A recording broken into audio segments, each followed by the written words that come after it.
Hey guys, welcome to the Fight Tonight channel. Friends, before starting to watch this video, I would like to ask you to subscribe to my channel. I really want to get 5,000 subscribers on my YouTube channel. It's so close. Thanks for supporting me, guys. The newly crowned WBA World Champion in the first welterweight division, Rolando Romero, said that his last opponent, 40-year-old Venezuelan Ismael Barroso, has a heavier punch than Gervonta Davis. Barroso hits harder than Davis, much stronger. Every time you feel like you hit a rock, every blow feels like you're hitting a rock, I answer you. I was just being patient. I systematically broke it, delivered a hard jab. I was doing more and more damage to him. When I finally got close to him, I caught him. When I was knocked down, I thought, damn it, this asshole caught me. The old me would have broken down, but now I am like, I'm fine. I'll beat the shit out of him. Barroso is a fighter with whom you either fight or run away from him. When he is in danger, he thinks, let's go. These fighters are dangerous. He is tricky. I told you this fight wasn't going to be easy, Romero said. Former world champion Timothy Bradley is confident that Ryan Garcia could continue the fight against Gervonta Davis. We can't say that Garcia has given up. Someone else might say that he did the right thing because in the end Davis would have taken him out. But for me as a fighter, he gave up. When you carry so much dirt, you spin a fight and people believe in you. You have to stand up for your words. The fact is that people will stop believing in you if you don't take responsibility for your words. At least many people would have more respect for him. They would have understood him better if he had risen to the count of 9 and not 11, even if perhaps he would have been strangled after that. Or why didn't Ryan's corner throw in the towel and stop the fight? So he wouldn't look bad. Angel would be responsible for that, and Garcia is responsible for that too. Believe me, he could go on. Yes, I'm not in his shoes, but I was beaten in the liver. I understood how it feels. I had a broken rib, but I had to fight. At the end of the day, the question is how much you want it. Obviously, Ryan didn't want it badly enough, Bradley said in an interview.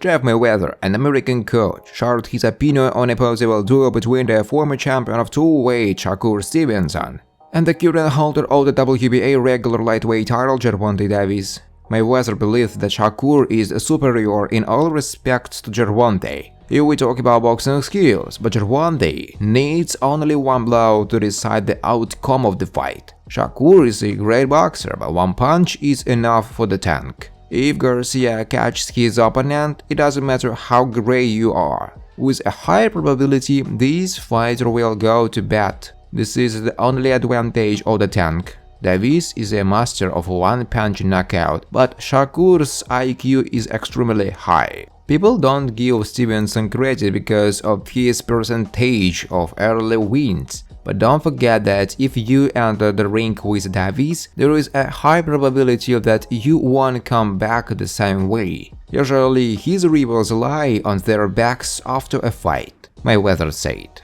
American coach Jeff Mayweather shared his opinion on the next opponent for his compatriot Gervonta Davis. According to Mayweather, there are enough fighters in a fight with whom Davis can earn enough. But most of all, the coach would like to see a fight between Gervonta Davis and Shakur Stevenson. I think the tank will now try to cash out the money. He is come to a point in his career where he says, I'm not going to fight for too long. There are enough good options for him. Fight with Shakur, Devin, Teofimo, also Josh Taylor, and many other guys. Still, the best fight for me is probably Davis versus Stevenson. This is a duel when watching which you will not be able to sit still. The guys will keep you on your toes every second of the fight. No one will be able to predict the outcome of this confrontation, Mayweather said. Former world champion and the first heavyweight Tony Bellew told who he considers the most crushing punchers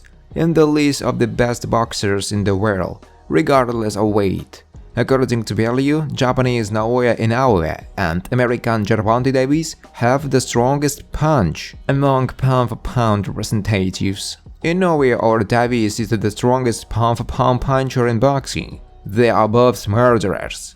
Barroso. The promoter of the Star American lightweight Ryan Garcia, Oscar De La Hoya, said that he had not yet had the opportunity to talk to his word after his defeat by Gervonta Davis. I haven't spoken to Ryan, it's all created artificially. People are trying to pick a fight between Ryan and me. Of course, we are doing a great job with him. His career is developing in an amazing way. He is on the rise, even despite the fact there are a lot of people who are trying to quarrel with us. I understand that, but Golden Boy will stay here. We will be engaged in promotional activities for another 50 years.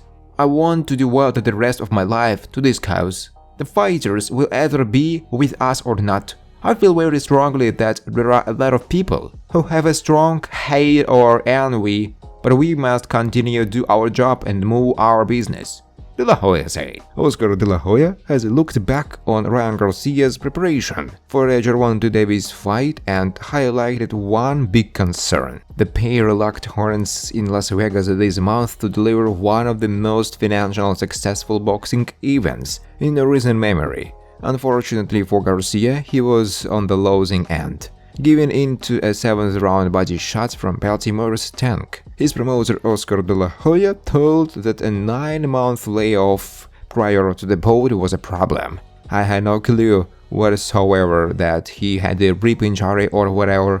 I was wondering why he didn't take the January fight. That was a huge concern, first of all. For him not to take that fight, that was huge. How can you keep a car idle in a garage and not turn it on for several months and then think you're going to run the race at the Daytona 5000? It's impossible. So that was a big concern for me. King Ryan was touted to face Mercedes Gesto within the same timeline that Davis was sharpening his skills against Hector Luis Garcia on January 7th. At the time, Garcia said the decision to forego the fight was in favor of the fans and that he wanted to go strength in against Tank rather than take a tune-up. He also revealed that it was only the other side who were keen to have the fights in between.